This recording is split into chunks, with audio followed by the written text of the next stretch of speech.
All right, let's get to the light stuff. Dog napping. Jeez. You're really just sliding in easy this morning, ain't you? Yeah, man. I finally got some caffeine in me. Yesterday was rough because of the Tylenol PM. Today I'm ready. Let's go. I can tell. Hey, Linda, good morning. Good morning, Bert. Thank you for having me. You feel like I feel like you're ready to dive right in also. So a dog sitter stole your dog? Yes, and this is so bizarre. I don't know if it's, God's light shining on this or your big mouth. But today is actually the rescue date that I rescued Lulu 8 years ago. Aww. So what happened is I had to move out of my home abruptly on December 9th of 2019.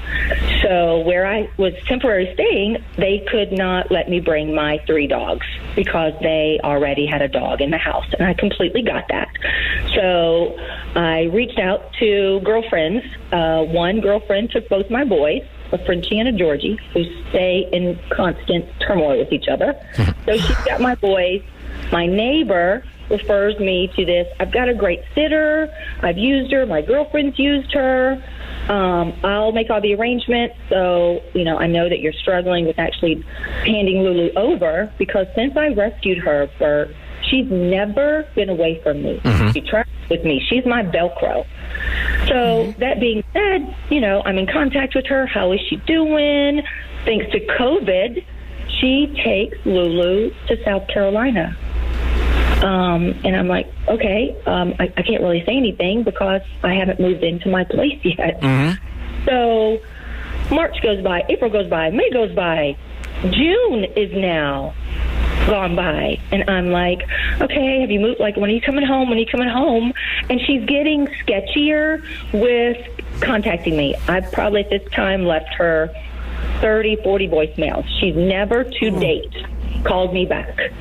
So I'm dependent on text message and the mutual person that connected me to her. So when things would go shady, I'd reach out to him and say, I'm getting a little worried. Can you reach out to her? He would reach out to her. It'd be a day or two. She'd send me proof of life. And that's what it became to me, a proof of life that she still had Lulu and that Lulu was still okay. So this is going on. I'm like, okay, I reach out to her and say, hey, thank you so much. You have no idea what you're doing for me and my family, but it's time to bring my family all back together. Let's make arrangements so I can pick up Lulu. 2 days go by. I reach out to this person. She finally texts me back. She texts me back, you've abandoned Lulu. I've now taken upon myself to chip Lulu. She's a member of our family. We love Lulu. I'm blocking you again. Don't ever contact me. Whoa. They re-chipped the dog? All right, so there's one thing that I'm just sort of unclear about, and that is, so you moved out. She took the dog just because you're kind of in this low place right now. Did you have an arrangement, like this dog's going to come back every weekend, or did she just assume you'll get the dog back when you ask me for it? No, so the person that made the arrangement, same with me making the arrangements with my girlfriend. I don't know my time limit. Like, I don't know how long it's going to take for me to get the 5 of us, my 3 dogs, my daughter, and myself, into a place, again, that allows 3 dogs. That's not always easy unless you own your home, or a lot of apartments will allow 2 dogs, but not 3, and with a lofty deposit.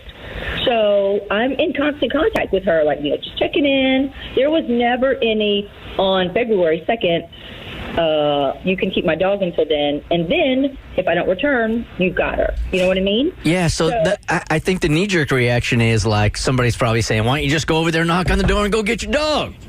Okay, I can't tell you how many people have made that same reaction, but I'm smarter than that.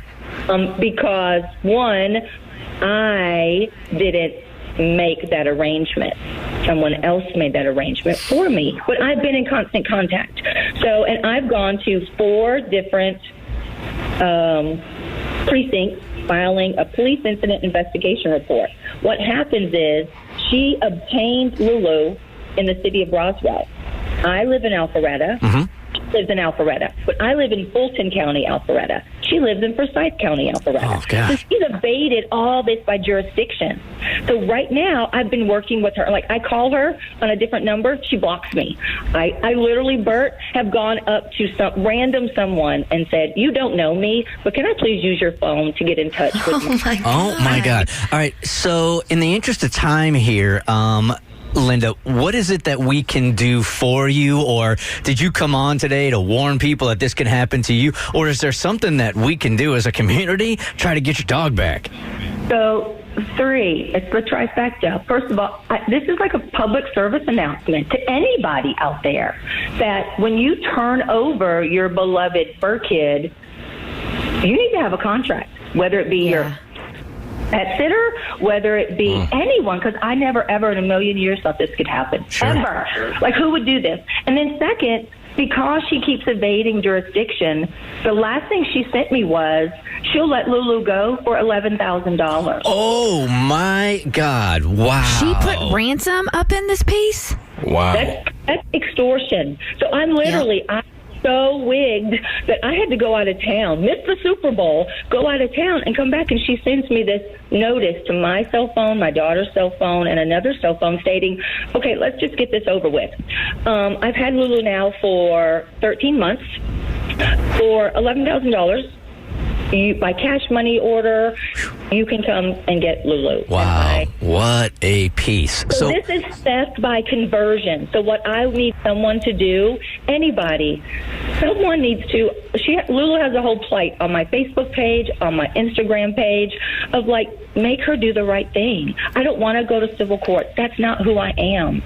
Just surrender Lulu, and I will forgive and forget. Just give me back my dog. All right, let's do this, Linda. Only because we don't have all that much time. I'm going to put you on hold. I'm going to get Tommy to get in touch with you. We're going to get the Facebook page. We're going to try to contact her also. And let us do a little bit more digging, because right now we're only hearing one side, and I do like to get both sides. And if it all pans out, we will do what we can to try to get your dog back for you. I think we're all invested. Thank you so much. You have no idea. Oh, I do. Man, that would drive me absolutely crazy. I mean, Sarah is a pain in the booty to you. What if someone took her? Yeah. All right, let me put you on hold, and let's see if we can continue up with you tomorrow, okay? Thank you. Ooh. I'd be so pissed.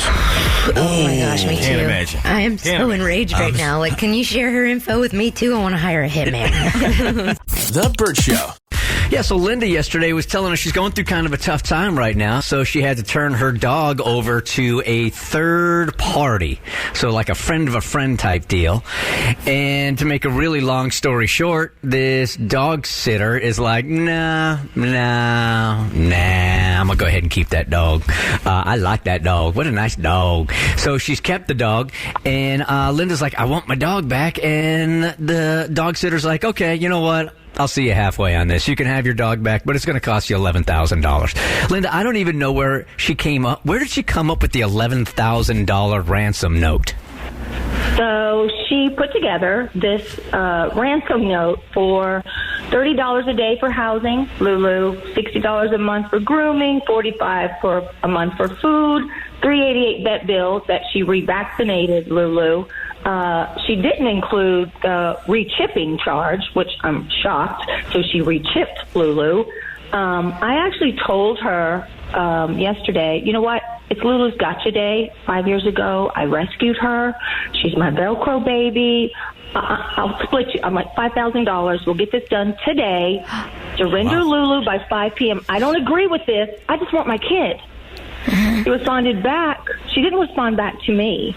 She responded back to the mutual person and said, no way, By her offering $5,000, that's her admitting that I'm right. No, it does not. I just want my baby back. Okay, so let's go through a couple of things here. So the third party, is this a friend of yours, or is this just somebody that knows that this person that has stolen your dog would take the dog? Who is this? So this third party was actually a neighbor of mine that I wholeheartedly trusted. He has used this pet sitter. His girlfriend has used this pet sitter. The girlfriend and the pet sitter are neighbors. They all live in the same neighborhood. Okay, so what's really useful... Right. What's really useful for me in times where I'm completely confused by a situation, Linda, if you could argue the dog sitter side of this whole thing, why is she feeling that she's entitled to this dog? And even though she knew up front this was going to be a very temporary situation, what would she say? I have tried to rationalize the irrational, and I think what she would say is, she's emotionally attached to Lulu. I mean, when she took her out of state in the beginning of COVID, from what I understand, she was having a really tough period, like everyone was. And so by her taking her out of state without notification, without permission, I think she was just clinging for something, and she has clung to my dog. And therefore now she feels like she owns her. She feels like she chipped her, therefore that equals ownership, which it does not. Okay, one more question, then I'm going to turn it over to Kristen because she's been waiting patiently. So she took the dog out of state, and then now she's moved back, and she's in the county next to you. Yeah, so she took the dog out of state the beginning of March, and she kept her until the end of June out of state. And I'm prompting her, have you returned to Georgia yet? Have you returned to Georgia yet? And if it were not for this mutual conduit, I would never hear from her. It's like then he would contact her, and then a week later, she would finally contact me back. And every time I would ask, can I see a picture of her? We missed her. Can I just see a picture of her? I needed almost proof of life that she still had my dog. Right. Okay. Kristen. You bring in the neighbor who introduced you to this dog sitter into the picture. I'm sure the neighbor, and Bert, this is the phrase you hate so much, no good deed goes unpunished. I do hate that. But this is a prime example of, this neighbor thought they were doing her a solid by introducing her to this dog sitter, and now look where we are. I'm actually impressed that the neighbor has maintained contact throughout this, and I'm sure the neighbor feels responsible because they were the ones who introduced you to this dog sitter. So, have you had any in-depth conversation with the neighbor who knows this person more intimately? Like, where do they stand on the situation? Actually, the day that she sent me the ugly text, don't contact me again, I'm blocking you, I contacted the neighbor, and I'm like, she's blocked me. Why would she block me? I don't know. Let me find out. Why do you think she blocked you? I go, I have no idea, but I'm panicking. So initially, he played Switzerland. He no skin in the game. Sorry, this is between the two. And I'm like, whoa, dude, back it up. I would not be here if you had not given me her contact. When I give a referral, that's blood. When I give a referral, you can bet your bottom that that's a good referral, and that's what I felt with this. So he has come around and sees the wrong that she's doing and the actions that she's taken to get there, like by never notifying me, by not contacting him, by not contacting the neighbor. She had so many outlets to contact instead of saying, I abandoned her. Okay, Tommy has got something to add. Our studio director, Tommy's got something to add here. So I have not shared this with Linda. I've told her about it, but I've not said what it says. But I reached out yesterday to the dog sitter. I called, kicked right into voicemail, which said to me she was trying to avoid Linda. But she texted me back yesterday afternoon at about 3 o'clock. And she says, hello, Tommy, exclamation point. So she was excited to talk to me. I was surprised. Oh, she sounds very nice. She says, this is Miss Blank. I won't say her name. At this time, per my attorney, I am not to discuss this case with anyone. Miss Blank, Linda, has been directed by the police lieutenant and the county deputy from last week to obtain an attorney and file a claim in court. Even if no attorney involved, and as much as I love the Bert Show and have been listening to it since 2000, I would not put my family and personal life on the radio. I hope you understand. Smiley face. Well, Linda, she's a P1, so we're going to have to let you go. I'm just kidding. That was my thoughts. I'm just Exactly. I'm kidding. I have to say, to her point of attorney, and I almost had to giggle, and then I was like, Linda, give it to God, let it go, just let it go. When I sent over the $5,000, just let me have her back. She texted me back and said, my attorneys have advised me not to contact you. Okay, you're contacting me. And then she contacted me again saying, could you send your attorney's name to me so I can get to my attorney? Is your attorney advising you of this? Because that's not how it works. No. So now I can assure you, I have a GoFundMe that's going to link my attorney to her today. I'm done with this. I'm done with this. I've tried, pleaded with her. I'm done. So you're going to try to raise enough money to get an attorney to get your dog back? So it's gone from civil court, Bert, because once all the documentation came in and finally bells went off, this is past the civil suit. This has to go to Superior Court because she took my property across state lines without permission. She also, because of that, I contacted Penny Fur, which does amazing Georgia laws for animal rights. And Penny was like, no. This is bigger than Lulu now. This affects everyone. We're going to change it to where nobody, I don't care what kind of dog sitter you are, I don't care who you are, you're going to obey what's right for the fur kids, for the fur kid owners. I never want anyone to endure what this woman has done to me and my family, ever. Sure. Chris. Okay, so Linda, I have a piece of advice for you, but I don't want to say it on the air just because I don't want it to get compromised. So I'm going to tell Tommy because there's something that you need to acquire before any of this goes to court, okay?